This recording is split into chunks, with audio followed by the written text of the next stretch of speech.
안녕하세요, 하은입니다. 저는 앞으로 독서 유튜브를 하고 싶은 이하은이고요. 오늘은 처음으로 비디오를 촬영하기 위해서 이 자리에 나왔습니다.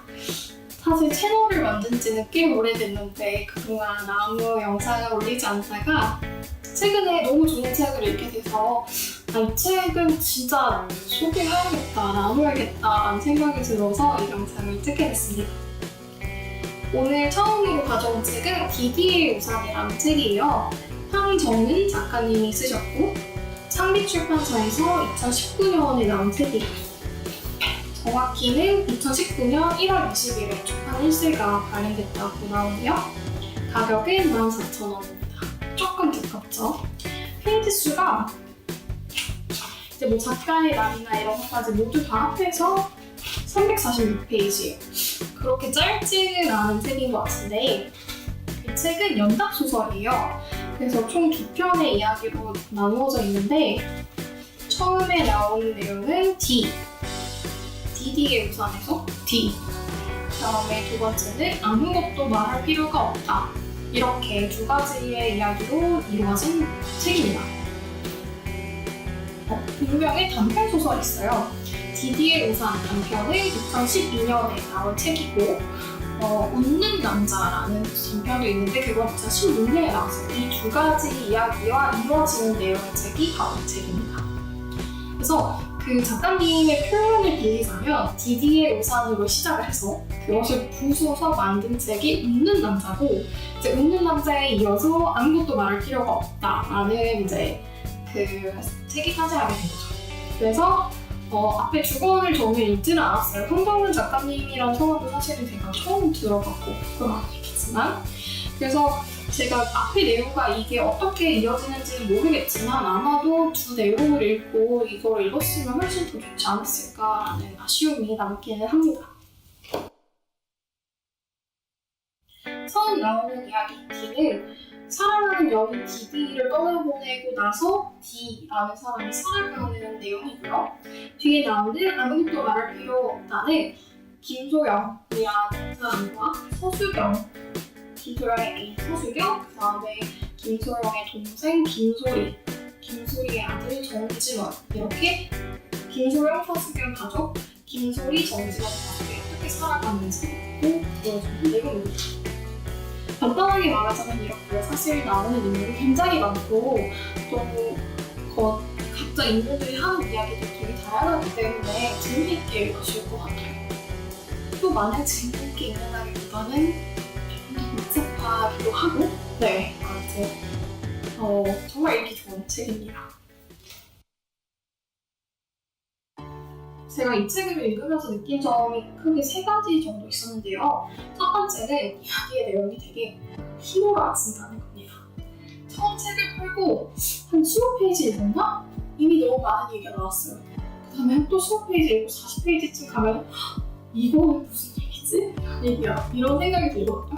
특히 이제 41페이지 정도 가게 되면은 이제 챕터로 가야되나? 3으로 장이 나눠지면서 아예 다른 이야기가 시작되거든요. 사실 진정한 이야기는 여기부터 시작이라고 해도 되고 앞부분은 좀 배경, 설명에 가까운 것 같긴 한데 앞부분이 이미 몰아친다, 이야기가. 그래서 처음 읽었을 때 제가 아니, 이 얘기는 아직 끝나지 않았는데 왜 새로운 얘기가 나오지? 싶을 정도로 좀 당황을 했어요. 예를 들자면 D의 연인이 어느 날 차 사고로 세상을 떠나게 돼요. 그 다음부터 이제 D가 절망에 빠져서 어떻게 살아야 될지 모르겠고 밖에 이제 두문불출하면서 살다가 갑자기 주인집 할머니 얘기가 나와요. 주인집 할머니가 동네 어르신들하고 함께 막 수다를 떠는데 그 내용이 막 나와요. 그런가 하면은 월세를 받으러 원래 직접 할머니가 오셨는데 갑자기 할머니 사위가 와요. 그래서 거기서 D는 또 할머니가 무슨 일이 생겼나? 라는 생각도 하게 되고 그러다가 갑자기 그 집을 나와서 고시원을 들어가고 고시원에 들어가서 택배 상차 하는 일을 시작하게 됩니다. 세운상가에서 이제 우리에게는 약간 힙스터 장소로 많이 알려진 세운상가가 나오게 되는데 근데 거기도 사실은 거의 버려졌다시피 할 정도의 공간이기 때문에 그러니까 세운상가를 세운 목적에 있어서는 지금은 조금 다른 관광지처럼 되어있지만 그때는 이제 사람들이 삶을 살아가는 뭐 상가였잖아요. 근데 그 상가의 의미를 잃어버리고 많은 사람들이 떠난 황량한 그 상가에서 택배 일을 하게 되고 택배 일을 하면서 또 여선영을 아는 이제 전파상을 만나게 돼요. 그분하고 또 하는 얘기가 나오고 이렇게 하다 보니까 사실 이 D라는 소설 자체는 몇이지? 145페이지밖에 안 되는데 이 모든 얘기가 빠르게 지나갑니다. 엄청나죠? 그런데 두 번째 특징, 모든 이야기들이 이어집니다. 그럼에도 불구하고 이런 이야기들에게 다 흐름과 연결성이 있어요. 그래서 보면은 저는 처음에는 너무 밑도 끝도 없이 다른 얘기가 튀어나오는 거 아니야? 했는데 나중에 다 읽고 특히 이제 뒷부분에 아무것도 말할 필요가 없다를 읽고 나서 보면은 이미 다 이어진 내용이었던 거예요. 아니면 제 머릿속에서 어떻게든 이으려고 노력을 해서 그런 걸 수도 있겠지만 어쨌든 연결성이 약간은 있습니다. 그래서 저는 이제 이 책을 술술 읽기보다는 한 문장을 또 여러 번씩 읽었어요. 그렇게 해야만 이해가 되는 부분도 있기도 했고 또 어떤 문장이 너무 좋아서 한 번에 보내기 아까워서 읽었던 문장들도 있고 등장인물들은 각자 자기 이야기만 해요. 남의 이야기는 안 해요. 자기 이야기만 하는데 내가 겪었던 일, 내가 그때 느꼈던 감정, 내가 만났던 사람 뭐 이런 얘기들을 하는데 그 이야기들이 결국 이어진다는 거죠. 뭐 여기서 이어진다는 말은 사실 뭐 우리 친척이 알고 보니까 뭐 이 사람 친구였어 이런 게 아니라 동시대를 살아가는 사람으로서 혹은 다른 시대지만 비슷한 사건들이 일어나는 시대를 평행해서 살아가면서 느끼는 동질성이라고 할까요? 결국에는 모든 단편적인 이야기가 유기적으로 이어지는 되게 흐름이 있는 이야기로 변모하게 된다는 거죠. 그래서 예를 들면은 D랑 디디랑 함께 살던 반지하 빌라의 주인 할머니였던 김귀자 노인이 나옵니다. 그 김귀자 노인이 막 우연하게 양귀비를 키우게 돼요. 옥상 밭에서. 그 양귀비 다른 물을 동네 어르신들이랑 마시면서 막 이 얘기 저 얘기 합니다. 그러다가 이웅평 대위가 귀순했던 사건에 대한 얘기가 나와요. 그래서 길에 트럭이 지나가면서 뭐 팝니다 하고 사이렌을 울리게 되면 그때마다 할머니들이 놀라신다는 거예요. 또 전쟁인가? 무섭다. 놀랐다. 이런 내용들이 나오는데 그런가 하면 뒤에 이제 아무것도 말할 필요가 없다에서는 서술경하고 김소영이 이제 대화를 나누는데 2009년에 있었던 용산 참사에 대한 소식을 듣게 돼요.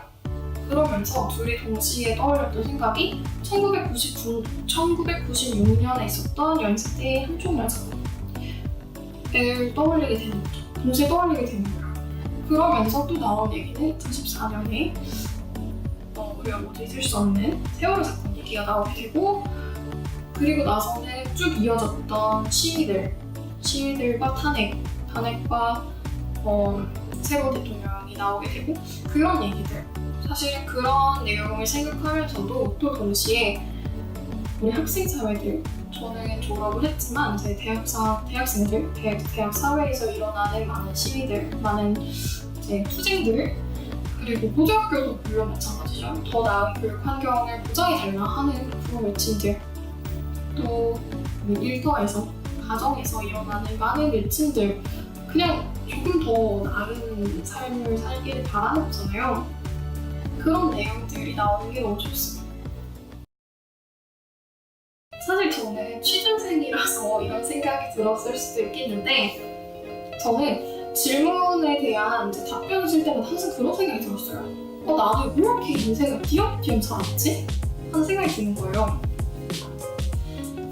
이제 뭐 팀워크를 발휘했던 경험, 리더십 발휘했던 경험, 성취를 이뤘던 경험 막 이런 걸 쓰네요. 근데 저는 천자, 이천자 쓸 만큼 길고 화려하고 뭔가 이렇게 순서가 있고 차례가 있는 이야기들이 제 삶에 없는 거예요. 저는 이 동아리도 조금 하고 저 동아리도 조금 하고 알바도 조금씩 하다가 그렇게 살아고 그렇게 졸업을 했는데 그게 되게 슬펐는데 사실은 이 책을 보면서 또 약간의 자기 비교를 하게 됐죠. 괜찮다. 내 삶도 어차피 흐름이 있는 삶이었다. 내가 그거를 인지를 못할 뿐이지. 사실 나 자신도 내 삶이 이렇게 흐름이 있었는지를 몰랐는데 다른 사람에게 알아달라 하는 게 힘든 일인 것 같기도 하고요. 어쨌든 우리가 한 달 살고 한 달 죽었다가 또 한 달 살고 한 달 죽었다 하는 거 아니잖아요. 그래서 그럴 때는 어쩔 수 없는 흐름이 있을 거라 생각을 해요. 그거를 이제 찾고 어떻게 의미를 부여하느냐에 따라서 달라질 수 있겠죠. 제가 느꼈던 세 번째 것은 한국의 현대사에 대한 것을 알 수 있다는 거예요. 여기 굵직굵직한 사건들이 많이 나오잖아요. 한총련 사건, 일본병대가 불순한 사건, 한국전쟁, 세월호, 용산 참사 많은 얘기들이 나오는데 그런 얘기들의 맥락을 잡을 수 있다는 점에서 저는 되게 좋은 것 같아요. 어떤 일이 있었구나, 이럴 때 사람들은 이런 반응을 보였을 수도 있겠구나 하는 감을 잡는 거. 현대사라는 거는 제가 직접 보고 읽고 느껴야만 알 수 있는 건데 그런 거를 이런 책을 통해서 그나마 쉽게 알 수 있다는 건 되게 행운인 거죠. 그런 점에서 저는 이 책에서 그런 걸 느꼈고, 옥관에 대한 내용들이 많아요. 예를 들어서 뒤에 어머니 고경자는 어렸을 때 딸이라는 이유로 친척집으로 보내집니다. 그래서 거기서 이제 표면적으로는 친척들 집에서 편하게 살아라, 밥이라도 먹고 살아라 이거였는데 거의 식모로 활용하다시피 하게 된 거죠. 그래서 맨날 눈칫밥 먹고 밥도 제대로 주지 않아서 바가지, 남은 밥, 반찬 비벼 먹고 이렇게 살았는데 나중에 돼서 그 D가 부모님의 집으로 찾아갔는데 아버지한테 이렇게 물어봐요. 어머니가 치매가 오고 치매기가 생기고 나서부터 계속 또 바가지에 비벼 먹기 시작하시는 거예요. 그래서 이제 D가 아버지한테 아직도 그렇게 어머니 밥 드시냐 하고 여쭤보니까 아버지가 엄마가 밥을 잘 먹는다 이렇게 말을 합니다. 참 씁쓸하죠.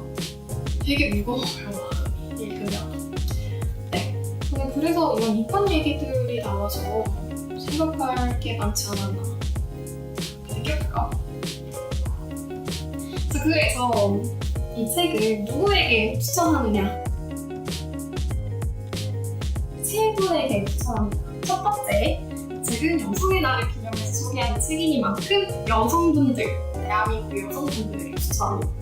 두 번째는 마이클 샌델의 정의란 무엇인가를 읽으면서 아닌 것 같은데? 이상한데? 라고 생각하셨던 분들, 진정한 정의란 무엇인가 다시 한번 생각해보실 수 있는 좋은 책이 될 것 같고요. 세 번째는 모든 인간은 평등하다고 믿으시는 분들에게 추천드립니다. 책이 모든 사람들에게 추천한 책이 됐으면 좋겠네요. 네, 오늘은 짧은 내용 여기서 마치니까 더 많은 내용을 얘기하고 싶었는데 사실 이거 어디까지 얘기해야 되는지도 모르겠고 스포일러를 안 하고 싶기도 하고 또 공부를 더 하게 되고 해가지고 다음 책은 공부 좀 더 열심히 해가지고 재밌는 내용, 유익하고 알찬 내용으로 돌아오도록 하겠습니다. 여기까지 봐주셔서 정말 감사하고요. 이 책 꼭 읽어보시고 어떠셨는지 알려주세요. 다음번 영상에 뵙겠습니다. 안녕!